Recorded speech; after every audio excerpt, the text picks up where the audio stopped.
আমার আল্লাহ আছে, আমার আখিরাত আছে, আমার কবর আছে, আমাকে মরতে হবে, আমার বিচার হবে, আমার হাসরের মাঠ হবে। এই কথাগুলো যদি কেউ ভুলে যায়, দিল থেকে সরে যায়, আল্লাহর কসম তার জিন্দিগি জানোয়ারের জিন্দিগি হয়,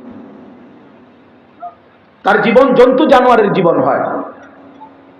কোরআন শরীফের সূরা হাসরের মধ্যে এই কথা স্পষ্ট আছে। আল্লাহ তাআলা বলছেন, ওয়ালা তাকুনু কাল্লাযীনা নাসুল্লাহ ফাআনসাহুম আনফুসাহুম।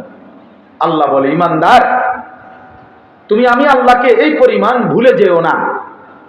যদি বেশি ভুলে যাও, একদিন আমি আল্লাহই তোমার নিজেকে ভুলায় দেব। তোমার আত্মপরিচয় তুমি ভুলে যাবা, নিজেকে ভুলে যাবা যে তুমি মুসলমান, নিজেকে ভুলে যাবা তুমি তোমার যে কবর আছে, হাসর আছে, আখিরাত আছে, মিজান আছে, ফুলসিরাত আছে, বিচারের মাঠ আছে।